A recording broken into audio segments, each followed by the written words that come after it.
Get ready for an exciting adventure in Hide and Seek, a thrilling story by T. Albert with illustrations by Maa Illustrations. Let's dive into this unforgettable journey. James, his sister Sally, and Mark, their best friend forever, were bored. They had played all day, but now that it was dark and difficult to see, they had nothing to do. They couldn't play soccer because they couldn't see the ball. They didn't want to go inside and play a game because it was a beautiful springtime night, and they liked being outside, especially after having to play inside all winter long. They just didn't know what to do, and it was a little too early for them to go home. "I guess I'll just go home," Mark said in a sad voice. "Aw, come on," replied James. "We still have time for another game of something." Then Sally said, "I have an idea. Let's play hide and seek." "I was just going to say that," James said. "Yeah, I'll bet," replied his sister. "You always say you were thinking of whatever I think of," she snapped. "Do not," James said in a loud voice. "Do too," yelled Sally. Mark just looked down at the ground and shook his head from side to side. "They are at it again," he mumbled to himself. Then he yelled, "Okay, let's play hide and seek. I'll be the seeker." He turned, faced a big tree, closed his eyes, and started counting out loud. 100, 99, 98, 97. Sally and Mark stopped arguing, looked at each other, and ran off in different directions to find a hiding place. In the distance, they could still hear Mark counting 4, 3, 2, 1. "Ready or not, here I come." Then he turned and began looking for places where they could be hiding. Finding Sally was easy. She always ran off and then circled back so she would be close to base, the safe place to get to before being tagged. Mark looked for the biggest tree and ran towards it, but she wasn't there. "I'll bet she's behind that big bush," he said to himself. So he ran to it and was ready to tag her, but she wasn't there either. As he turned around, he saw James running towards base and darted after him. Just before he touched James's shoulder, James tagged the base and yelled out, "Safe!" "Did you get Sally yet?" James asked. "No," said Mark.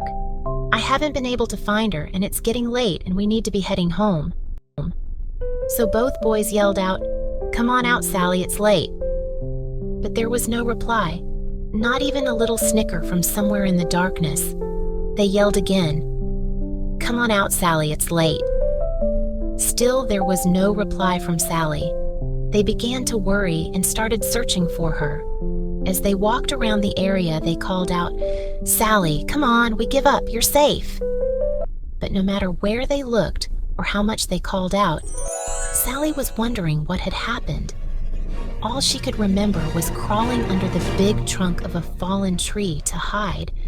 Now, as she looked up, she saw several stars through a small hole above her head. She had fallen into a hole when she crawled under the tree trunk. "Help!" she yelled, and heard her voice echo throughout what must have been a cave. "Did you hear that, James?" Mark said excitedly. "Sally just yelled for help." "Keep yelling, Sally," James screamed. "That way we can find you." Sally heard her brother and kept screaming.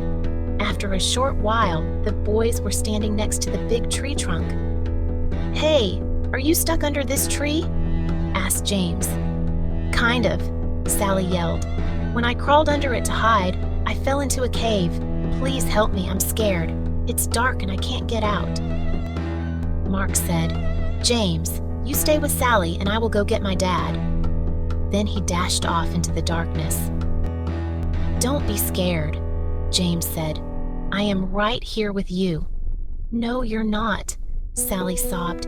"You're up there and I'm down here." As Sally turned in the darkness of the cave, She bumped into something, screamed, and began to cry. "What's wrong?" James yelled. "There's something down here with me," Sally replied in a shaky voice.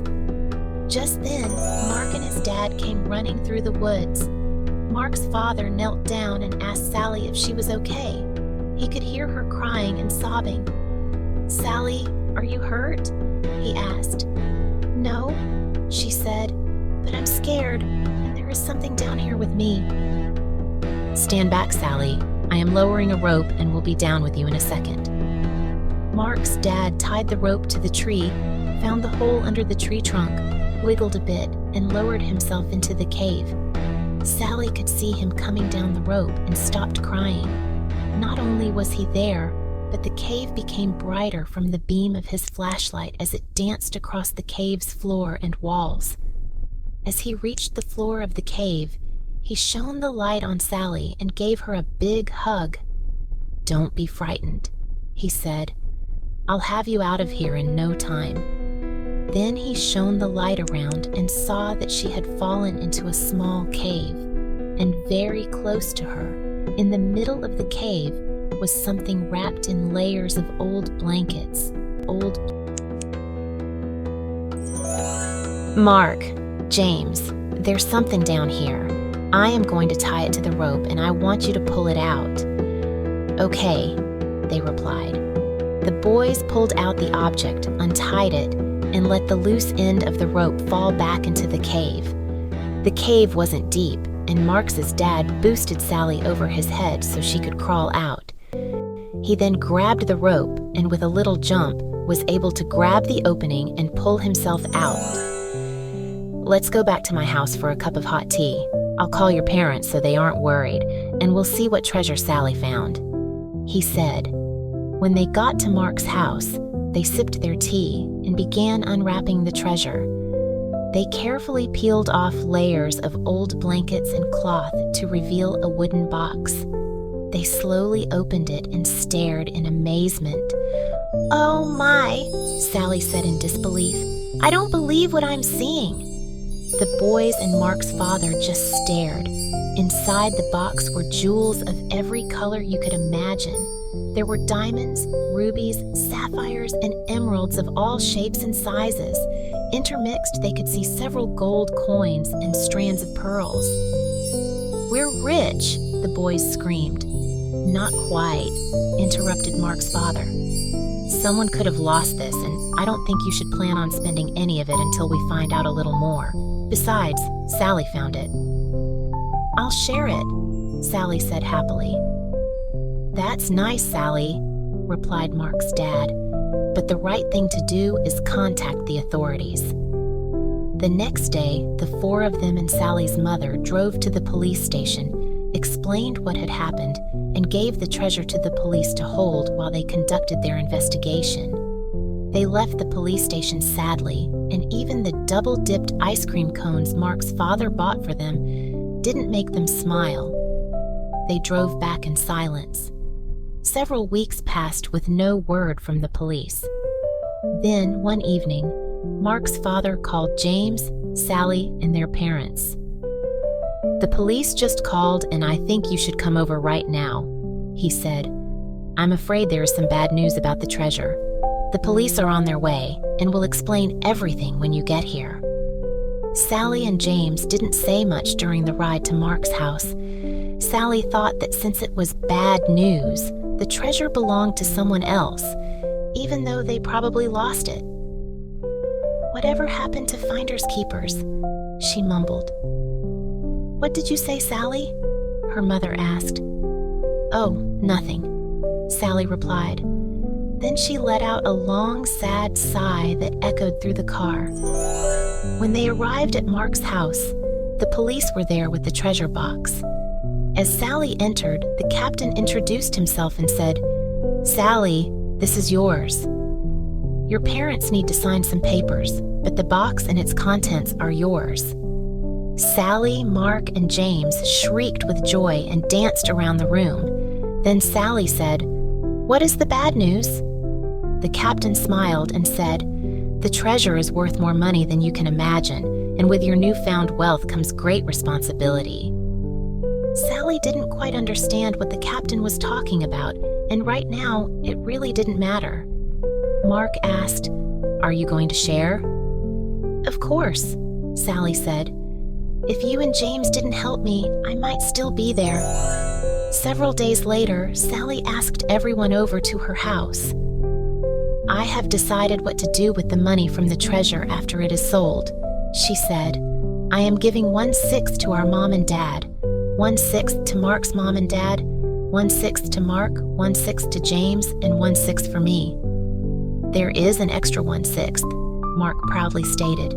He loved math and was right on top of Sally's calculations. "No, there's not," Sally said. "Is 2, James said. "Is not," Sally said in an angered voice. Just as Mark was going to say, "They are at it again," Sally said. "This is why there isn't an extra 1/6. I am giving it to the local charity, so it can be given to those less fortunate and in need." Her mother and father said it was a caring and responsible thing to do. They were very proud of her and knew that she understood what the captain meant when he had turned the treasure over to her just days before.